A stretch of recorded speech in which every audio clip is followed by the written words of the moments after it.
அளவற்ற அருளாளனும் நிகரற்ற அன்புடையவனுமாகிய அல்லாவின் திருப்பெயரால் ஆரம்பம் செய்கிறோம். அண்ணல் நபி ஸல்லல்லாஹு அலைஹி வஸல்லம் அவர்களின் வாழ்க்கை வரலாற்றில் இருந்து சில துளிகள் என்ற இந்த தொடரில் இந்த உலகத்தின் தலைசிறந்த மனிதனின் வாழ்க்கையின் சில தருணங்களை தெரிந்து கொள்ளும் ஒரு பயணத்தை நாம் தொடங்க இருக்கிறோம். இந்த தொடரில் நமது அன்பான நபி ஸல்லல்லாஹு அலைஹி வஸல்லம் அவர்களின் வாழ்க்கையிலிருந்து சில நிகழ்வுகளை தெரிந்து கொண்டு அதிலிருந்து பெறும் படிப்பினைகள் மற்றும் காலத்தால் அழியாத ஞானத்தை பெற்று நமது இறை நம்பிக்கையையும் வாழ்க்கை முறையையும் வளப்படுத்தி உத்வேகம் பெறுவோம். எனவே உங்கள் இதயத்தை அமைதிப்படுத்த சிறிது நேரம் ஒதுக்குங்கள். உங்கள் மனதை திறக்கும் அல்லாவின் அருள் நிறைந்த பயணத்தை எங்களுடன் சேர்ந்து ஒன்றாக பயணிக்க உங்களை அன்புடன் அழைக்கிறோம். இவ்வுலகில் ஒரு நொடி கூட தவறாமல் பல கோடி மக்கள் கண்மணி நபிகள் நாயகம் ஸல்லல்லாஹு அலைஹி வஸல்லம் அவர்களின் புகழ் கூறாமல் இருப்பதில்லை. அல்லாவின் பெயர் குறிப்பிடும் போதெல்லாம் நபி ஸல்லல்லாஹு அலைஹி வஸல்லம் அவர்களின் பெயர் அதற்கு பிறகு உடனடியாக குறிப்பிடப்படும் வகையில் அல்லாஹ் அவர்களது தரத்தை உயர்த்தியுள்ளான். இதனை நாம் ஷஹாதத் கலிமா லா இலாஹ இல்லல்லாஹ் முஹம்மதுர் ரசூலுல்லாஹ் என்று கூறும்போதும் அதான் பாங்கு ஒலிக்கும் போது அஷ்ஹது அன்ன முஹம்மதர் ரசூலுல்லாஹ் என்று கூறும்போதும் காண முடிகிறது. ஒவ்வொரு தொழுகையிலும் நாம் ஓதும் அத்தஹியாத்தில் நபி ஸல்லல்லாஹு அலைஹி வஸல்லம் அவர்களுக்கு சாந்தியையும் சமாதானத்தையும் அனுப்புகிறோம். மேலும் அவர்களுடைய மகிமையான நாமத்தை உச்சரிக்கும் ஒவ்வொரு முறையும் அதை தொடர்ந்து ஸல்லல்லாஹு அலைஹி வஸல்லம் என்று கூறி நபி ஸல்லல்லாஹு அலைஹி வஸல்லம் அவர்களின் புகழை ஒலிக்கச் செய்கிறோம். நபி ஸல்லல்லாஹு அலைஹி வஸல்லம் அவர்களின் வாழ்க்கை வரலாறு என்னும் சீரா மூலம் அல் குர்ஆனில் கூறப்பட்டுள்ள பல சம்பவங்களை நாம் புரிந்து கொள்ளலாம். அதேபோல் அல் குர்ஆன் நபிகளின் வாழ்க்கை குறிப்புகளை பல இடங்களில் விளக்குகிறது. இவ்வாறாக அல் குர்ஆனும் நபி ஸல்லல்லாஹு அலைஹி வஸல்லம் அவர்களின் வாழ்க்கை வரலாறும் ஒன்றோடொன்று பின்னி பிணைந்துள்ளது. நபி ஸல்லல்லாஹு அலைஹி வஸல்லம் அவர்களின் வாழ்க்கை வரலாற்றை புரிந்து விளங்கிக் கொள்வது நமக்கு கடமை மட்டுமல்ல, அது நமக்கு மிகப்பெரிய உத்வேகத்தை கொடுக்கும் சிறந்த வழிகாட்டியாகும். அல்லாஹ் தனது வேத நூலான அல் குர்ஆனில் நபிகள் நாயகம் ஸல்லல்லாஹு அலைஹி வஸல்லம் அவர்களை பல இடங்களில் எவ்வாறு புகழ்ந்துள்ளான் என்பதை பார்ப்போம். முஹம்மது என்ற பெயர் அல் குர்ஆனில் 4 இடங்களில் குறிப்பிடப்பட்டுள்ளது. 1 சூரா ஆல இம்ரான் வசனம் 144, 2 சூரா அல் அஹ்ஸாப் வசனம் 40, 3 சூரா முஹம்மது வசனம் 2, 4 சூரா அல் ஃபத்ஹ் வசனம் 29. அஹ்மத் என்பது நபிகளாரின் மற்றொரு பெயர். அல் குர்ஆனில் சூரா அஸ்-ஸஃப் வசனம் 6 நபி ஈசா அலைஹிஸ்ஸலாம் அவர்களின் வாழ்மொழியாக வந்துள்ளது. முஹம்மது மற்றும் அஹ்மது என்ற வார்த்தைகள் ஹம்த் என்ற மூல வார்த்தையிலிருந்து வந்துள்ளது. ஹம்த் என்றால் புகழ் என்று பொருள். அல்லாஹ் சூரா அல் அஹ்ஸாப் வசனம் 21 நிச்சயமாக அல்லாவின் தூதரிடம் ஓர் அழகிய முன்மாதிரி உங்களுக்கு இருக்கிறது என்று கூறுகிறார். சூரா அஷ்-ஷரஹ் வசனம் 4 அல்லாஹ் வரஃபஅனா லக திக்ரக் நாம் உமக்காக உம்முடைய புகழை மேலோங்கச் செய்துள்ளோம் என்று கூறுகிறான். சூரா அல் கலம் வசனம் 4 நபியே நிச்சயமாக நீர் மிக உயர்ந்த மகத்தான நற்குணமுடையவராக இருக்கிறீர் என்று குறிப்பிட்டுள்ளார். சூரா அன்பியா வசனம் 107 நபியே நாம் உம்மை அகிலத்தாருக்கு ஒரு ரஹ்மத்தாக அருட்கொடையாக அனுப்பியுள்ளோம் என்று அல்லாஹ் கூறுகிறான். நபி ஸல்லல்லாஹு அலைஹி வஸல்லம் அவர்கள் தங்கள் உம்மத்துகளிடம் கொண்டுள்ள கருணையை சூரா அத்-தௌபா வசனம் 128 அல்லாஹ் கூறுகிறான். நிச்சயமாக உங்களிடமிருந்தே ஒரு தூதர் உங்களிடம் வந்திருக்கிறார். நீங்கள் துன்பத்திற்குள்ளாகிவிட்டால் அது அவருக்கு மிக்க வருத்தத்தை கொடுக்கிறது.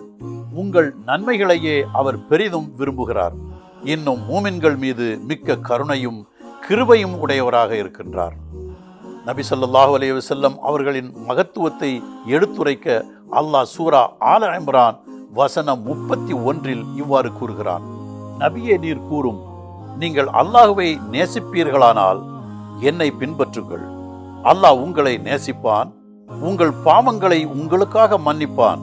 மேலும் அல்லாஹ் மன்னிப்பவனாகவும் மிக கருணையுடையவனாகவும் இருக்கின்றான். நபி ஸல்லல்லாஹு அலைஹி வஸல்லம் அவர்களின் மிக உயர்ந்த மகத்துவத்தை எடுத்துரைக்க அல்லாஹ் சூரா அல் அஹ்ஸாப் வசனம் 56 இவ்வாறு கூறுகிறான்: நிச்சயமாக அல்லாஹ்வும் அவனது வானவர்களும் இந்த நபியின் மீது ஸலவாத்து கூறுகிறார்கள். மூமின்களே, நீங்களும் அவர் மீது ஸலவாத்தும் சலாமும் சொல்லுங்கள். இப்போது நபி ஸல்லல்லாஹு அலைஹி வஸல்லம் அவர்களின் தனிச்சிறப்புகளை பற்றி காண்போம். நபிகள் நாயகம் ஸல்லல்லாஹு அலைஹி வஸல்லம் அவர்களுக்கு வேறு யாருக்கும் வழங்கப்படாத அளவுக்கு பெருமையும் அந்தஸ்தும் வழங்கப்பட்டுள்ளன. அவர்கள்தான் இறுதி நபி. அதை பற்றி அல்லாஹ் சூரா அல் அஹ்ஸாப் வசனம் 40 இவ்வாறு கூறுகிறான்: முஹம்மது ஸல்லல்லாஹு அலைஹி வஸல்லம் உங்களில் யாருக்கும் தந்தையாக இருக்கவில்லை. ஆனால் அவரோ அல்லாஹ்வின் தூதராகவும் நபிமார்களில் இறுதி தூதராகவும் இருக்கிறார். மேலும் அல்லாஹ் எல்லாவற்றையும் நன்கறிந்தவன். நபி ஸல்லல்லாஹு அலைஹி வஸல்லம் அவர்கள் மட்டுமே ஜின்கள் உட்பட உலக மக்கள் அனைவருக்கும் நபியாக வந்தார்கள். மற்ற நபிமார்கள் அனைவரும் அந்தந்த பிரதேசம் அல்லது நாடுகளுக்கு மட்டுமே அனுப்பப்பட்டனர். மற்ற நபிமார்களுடன் ஒப்பிடும்போது நமது நபி ஸல்லல்லாஹு அலைஹி வஸல்லம் அவர்களின் உம்மத்து மட்டுமே எண்ணிக்கையில் அதிகமானவர்கள். நபி ஸல்லல்லாஹு அலைஹி வஸல்லம் அவர்கள் கூறினார்கள்: அல்லாஹ் எனக்கு ஒரு உம்மத்தின் கூட்டத்தை காட்டினான். அவர்கள் கண்ணுக்கு எட்டிய தூரம் வரை இருந்தார்கள். அவர்கள் என் உம்மத்தாக இருக்கும் என்று நான் கூறினேன்.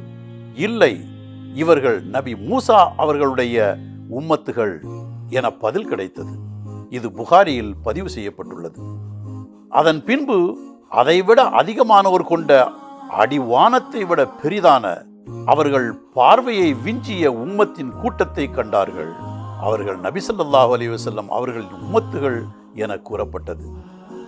மற்றொரு ஹதீஸில் நபி ஸல்லல்லாஹு அலைஹி வஸல்லம் கூறினார்கள்: சொர்க்கத்தில் இருக்கும் மக்களில் 2/3 பகுதியினர் எம் உம்மத்தாக இருப்பார்கள்.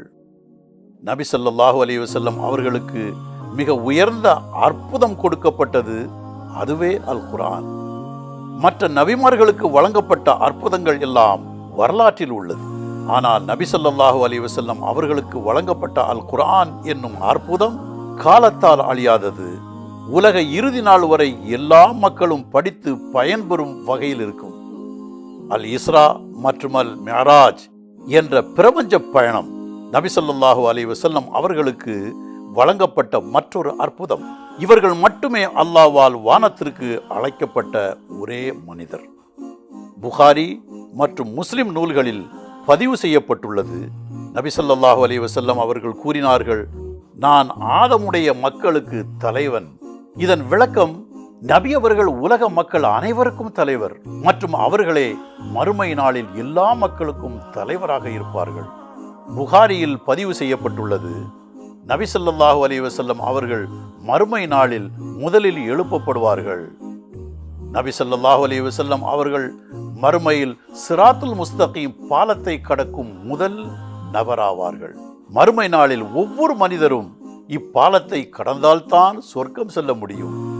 இதை கடக்க முடியாமல் கீழே விழுபவர்கள் நரகத்திற்கு செல்வர். மக்கள் செய்யும் நற்காரியங்களை பொறுத்தே இப்பாலத்தை கடக்க முடியும். சூரா அல் கௌசர் வசனம் 1 குறிப்பிட்டபடி நபிகள் ஸல்லல்லாஹு அலைஹி வஸல்லம் அவர்களுக்கு கௌசர் என்ற தடாகத்தை அல்லாஹ் கொடுத்திருக்கிறார். அது சொர்க்கத்தில் இருக்கும் முதன்மையான ஆறு. சொர்க்கத்தில் உள்ள அனைவரும் நபி ஸல்லல்லாஹு அலைஹி வஸல்லம் அவர்களின் தடாகத்தில் இருந்து வரும் நீரைத்தான் பருகுவார்கள் என அறிய முடிகிறது.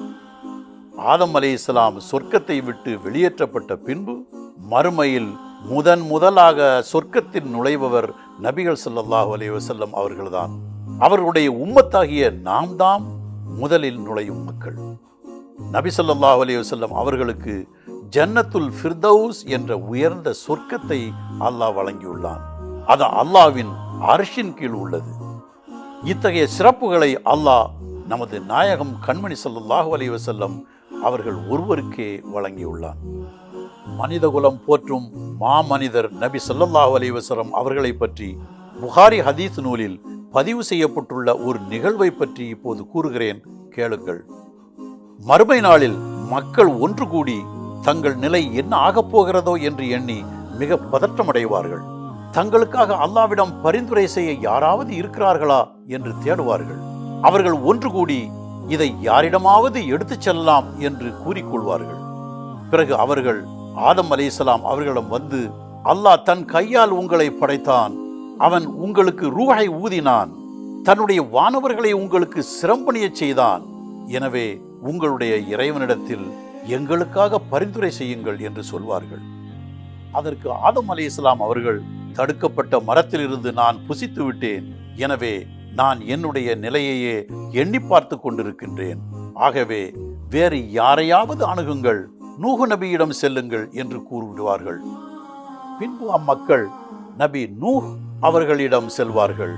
அவர்கள்தான் உலகுக்கு அல்லாஹ்வால் அனுப்பப்பட்ட முக்கிய தூதர்களில், ரசூல்மார்களில் முதலாமவர்.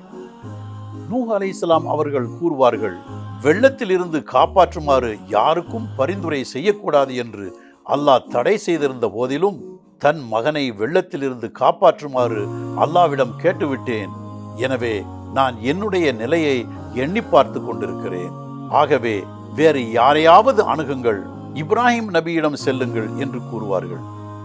அதன் பின்பு அவர்கள் இப்ராஹிம் அலைஹிஸ்ஸலாம் அவர்களிடம் சென்று கேட்பார்கள். அவர்கள் தாம் 3 முறை பொய்யுரைத்திருந்தேன், எனவே நான் என்னுடைய நிலையே எண்ணி பார்த்து கொண்டிருக்கிறேன், ஆகவே வேறு யாரையாவது அணுகுங்கள், மூசா நபியிடம் செல்லுங்கள் என்று கூறுவார்கள். இப்ராஹிம் அலைஹிஸ்ஸலாம் அவர்கள் கூறிய 3 பொய்கள் என்ன தெரியுமா? உண்மையாகவே அவை பொய்களாக கருத முடியாது. 1, சிலைகளை உடைத்துவிட்டு பெரிய சிலைதான் மற்ற சிலைகளை உடைத்தது என்று கூறி மக்களை சிந்திக்க வைத்தார்கள். 2, இணை வைக்கும் திருவிழாவிற்கு மக்கள் அழைத்தபோது தான் நோயிற்றிருப்பதாக கூறி அதில் கலந்து கொள்ளாமல் தவிர்த்து விட்டார்கள். 3, கொடுங்கோல் மன்னனிடமிருந்து தன் மனைவி சாரா அம்மையாரை பாதுகாக்க அவரது சகோதரி என கூறியது, அதன் மூலம் அவரை இஸ்லாத்தின் சகோதரியாக்கியது. அதன் பின்பு மக்கள் மூசா அலைஹிஸ்ஸலாம் அவர்களை அணுகுவார்கள். அப்போது மூசா நபி தம் வாழ்நாளில் ஒரு முறை ஒரு மனிதரை தவறுதலாக அடித்தவுடன் அவர் இறந்து விட்டார். அது அல்லாஹ்வின் நாட்டப்படி எதேச்சையாக நடந்தது என்ற போதிலும் நான் என்னுடைய நிலையையே எண்ணி பார்த்து கொண்டிருக்கிறேன், ஆகவே வேறு யாரையாவது அணுகுங்கள், ஈசா நபியிடம் செல்லுங்கள் என்று கூறுவார்கள். பின்பு மக்கள் அல்லாஹ்வுடைய தூதரான நபி ஈசா அலைஹிஸ்ஸலாம் அவர்களை அணுகுவார்கள். அவர்களும் தன்னுடைய நிலையையே எண்ணி பார்த்து கொண்டிருக்கிறேன் என்று கூறிவிடுவார்கள்.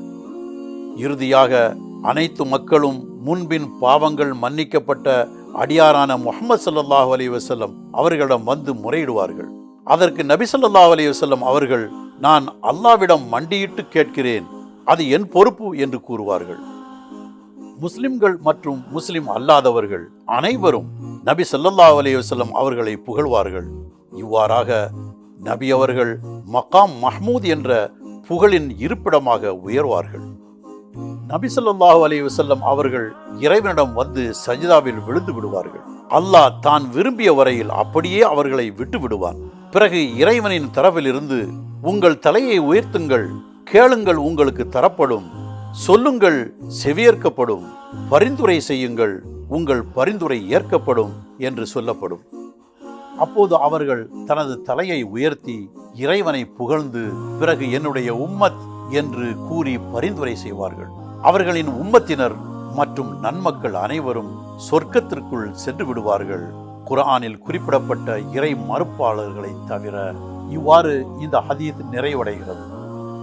அத்தகைய இறை மறுப்பாளர்கள் பற்றி அல்லாஹ் தன் திருமறையில் சூரா அன்-நஹல் வசனம் 27 முதல் 29 வரை இறை மறுப்பாளர்களிடம், எங்கே நீங்கள் இணை வைத்து வணங்கிய தெய்வங்கள் என்று கேட்பான். இறைவனை மறுத்து ஆணவம் கொண்டு பெருமை அளித்துக் கொண்டிருந்த அவர்கள் நரகத்தில் என்றென்றும் தங்கியிருப்பார்கள். அதுவே அவர்களுக்கு சரியான மிகவும் கெட்ட தங்குமிடம்.